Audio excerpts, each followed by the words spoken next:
ഒരു അബദ്ധം പറ്റിയെന്നേ. ഇവളിങ്ങനെ കഥ പറയും, ഞാനിങ്ങനെ ഈ മൊബൈലിൽ ഇങ്ങനെ ഈ ചുണ്ണമ്പ് തേക്കണം മറ്റേ സാധനമല്ലേ ബെറ്റിലെ ഇങ്ങനെ ഇതിങ്ങനെ. അപ്പൊ ഇവള് കഥ പറയും, ഞാൻ ശ്രദ്ധിക്കാറില്ല. ഒരു ദിവസം ക്ലൈമാക്സ് പൊളിഞ്ഞു. അതായത് ഇവളുടെ ആന്റി മരിച്ച കഥയെ പറഞ്ഞത്.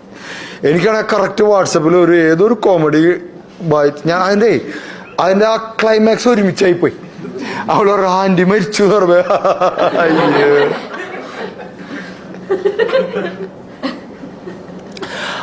അവിടെ ആരുമില്ല, ഞാൻ ഭാര്യയെ നോക്കിയതാ. എന്റെ പൊന്നു മനുഷ്യ, മെനു കാർഡില്ലേ ഹോട്ടലിൽ കയറിയിട്ട് ഇങ്ങനെ നോക്കിയിട്ട് ഏത് സൈഡാണ് നമ്മൾ നോക്കുന്നത് നോക്കിയാൽ മതി. ചിലവര് നമ്മളിങ്ങനെ ജ്യൂസ് കുടിക്കാൻ പോയിട്ട് നമ്മളിങ്ങനെ നോക്കൂ, 240, 240, 240, 190, 190, അതേതാ. പണത്തിന് നമ്മൾ മനസ്സിലാക്കാൻ പറ്റാത്ത അത്ര കരുത്തുണ്ട്.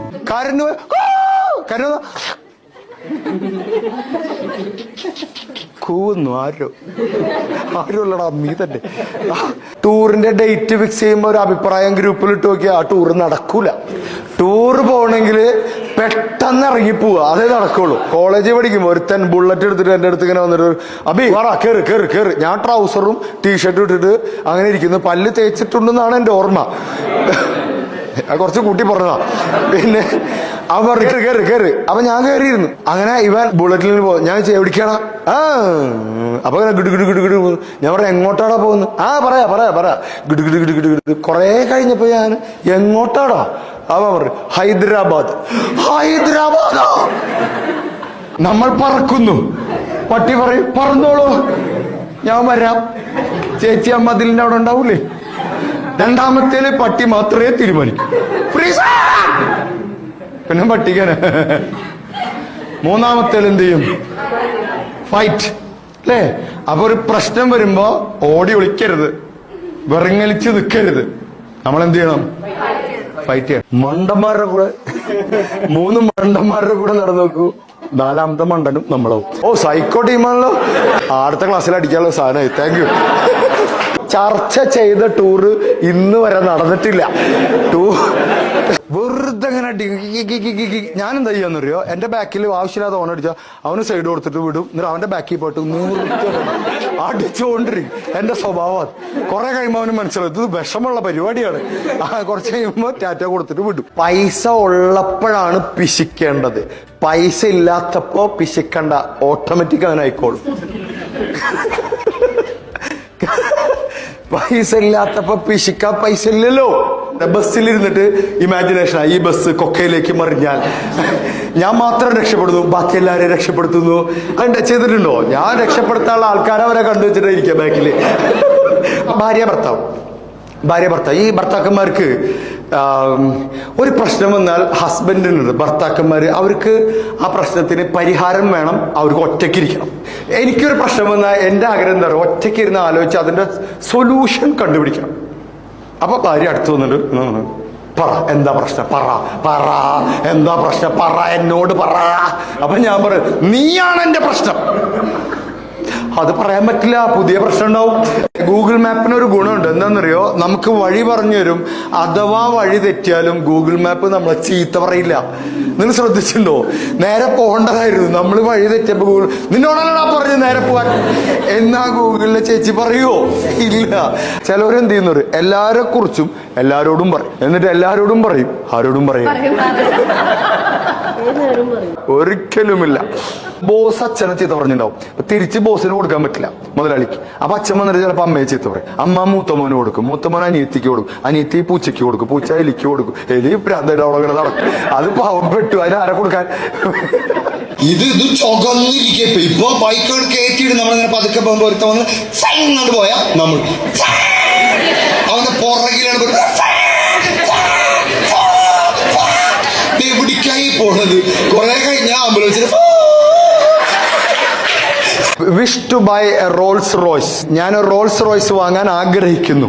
അപ്പൊ അതിന്റെ അടിയിൽ comment, sir it is Rolls Royce. അതായത് അയാൾ എഴുതിയ റോൾസ് റോയ്സിന്റെ സ്പെല്ലിങ് തെറ്റാ, ഏത് വാങ്ങിക്കണം എന്ന് പറഞ്ഞ ആൾ. അപ്പൊ കമന്റ് ഇട്ടോ, സാറേ ഇത് എസ് അല്ല സി ആണ് എന്ന് പറഞ്ഞിട്ട് കളിയാക്കിയിട്ട് ഇട്ടിട്ടുണ്ട്. അപ്പൊ അതിന്റെ അടിയിൽ മറ്റേ മുതലാളി അടിച്ചെടുക്കണ, നീ സ്പെല്ലിങ് നോക്കിയിരുന്നോ, ഞാൻ വാങ്ങിച്ചിട്ട് വരാം. എങ്ങനെയുണ്ട്? അവന്റെ ജീവിതം സ്പെല്ലിങ് നോക്കി തീരും. ഈ തടി കുറയ്ക്കാൻ നമ്മൾ തന്നെ എത്ര പ്രാവശ്യം എന്തൊക്കെ ചെയ്തതാ. അവസാനം നമ്മൾ തടിയനായിട്ട് മരിക്കാൻ തീരുമാനിച്ചു. വീട്ടില് വല്ല ചൂടുണ്ട്, നമ്മളെ ഭയങ്കര മോട്ടിവേഷൻ ആയിട്ട് പോയിട്ട് ഭാര്യയുടെ ഒരു കാര്യം പറഞ്ഞൊക്കെ, നിങ്ങക്ക് പ്രാന്ത, ഒറ്റ ഡയലോഗിൽ അതാ പോവും. നമ്മൾ പ്രസംഗിക്കുന്നു എന്നത് മറ്റുള്ളവർ കാണുന്നതല്ലേ നമ്മുടെ പ്രശ്നം? അല്ല, നമ്മൾ പ്രസംഗിക്കുന്നു എന്നത് മറ്റുള്ളവർ കാണുന്നു എന്നത് നമ്മൾ കാണുന്നു. ഞാൻ പ്രസംഗിച്ചു, ഇയാൾ കാണുന്നു, ആ കാണുന്നത് ഞാൻ കാണുന്നു. അതല്ലേ പ്രശ്നം? പ്രസംഗിച്ച് മരിച്ചിട്ടുണ്ട്. എന്താന്ന് അബ്ദുൽ കലാം, എങ്ങനെയാണ് അത് ഓർമ്മ വൃത്തികെട്ട മനസ്സിലാവുന്നത്? ഹായ എന്റെ കൊന്ത്രമ്പല് എന്തൊരു രസ. കല്യാണം കഴിഞ്ഞ നിങ്ങളെ പല്ല് കാണാൻ വയ്യല്ലോ മനുഷ്യ. പ്രണയത്തിൽ ഇയാളുടെ വിയർപ്പ് മണം സുഗന്ധമായിരിക്കും, കല്യാണം കഴിഞ്ഞാൽ അത് നാറ്റമായിരിക്കും. പ്രണയത്തിൽ ഇയാളുടെ ദേഷ്യം രസമായിരിക്കും, ദേഷ്യപ്പെടുമ്പോ ചുവന്നു വരുന്നു. പ്രണയത്തിൽ ഇയാൾ ഒരു അടി അടിച്ചു കഴിഞ്ഞാൽ എന്നൊക്കെ പറയുള്ളൂ. പ്രണയത്തിലെല്ലാം ശരിയാണ്, പ്രണയത്തിൽ പിണക്കങ്ങൾ ശരിയാണ്, തെറ്റുന്നത് ശരിയാണ്. എത്ര നേരം സംസാരിക്കാനുണ്ടാവും അല്ലേ? ചന്ദ്രനൊക്കെ ഇങ്ങനെ മുഖത്ത്, നിന്റെ മുഖത്തല്ലടി, എന്തിനും ആകാശത്ത് നോക്കണം, നിന്റെ മുഖത്താണ് ചന്ദ്രൻ എന്നൊക്കെ. കല്യാണം കഴിച്ച ചന്ദ്രൻ, പിന്നെ നിന്റെ അപ്പനാണോ ഇരിക്കുന്നത്? കുട്ടി 18 വയസ്സായി കഴിഞ്ഞാൽ കുട്ടികളെ ഡൈവോഴ്സ് ചെയ്യണം. പേരൻസ് താങ്ക് യു സാറേ, സാർ എവിടെയായിരുന്നു ഇത്രയും കാലം ഒക്കെ പറഞ്ഞു. ഒരുത്തൻ എന്നെ വിളിച്ചിട്ട് പറഞ്ഞു, സാറേ ഞാൻ ഡിഗ്രി കഴിഞ്ഞ് നിൽക്കുക, രാത്രി 10:30 വിളിക്കുന്നു, ഡിഗ്രി കഴിഞ്ഞ് നിൽക്കുകയാണ്, ഞാൻ എന്താ ചെയ്യണ്ടേ? ഞാൻ പറഞ്ഞു, നീ അവിടെ ഇരിക്കും, അല്ലെങ്കിൽ കിടന്നുറങ്ങി. ഭാര്യമാർക്കുള്ള കുറച്ച് കഴിവുകൾ, ക്ഷമയാ. പുറത്തിറങ്ങി പോകുമ്പോ അതേ ഇതിനും കൂടി കൊണ്ടുപോകും. ക്ഷമയല്ല, ഓർമ്മശക്തി ഏറ്റവും കൂടുതൽ ഭാര്യമാർക്കാ. നമ്മൾ ചെയ്ത എല്ലാ വൃത്തികേടും ഇവർക്ക് ഓർമ്മയുണ്ടാവും.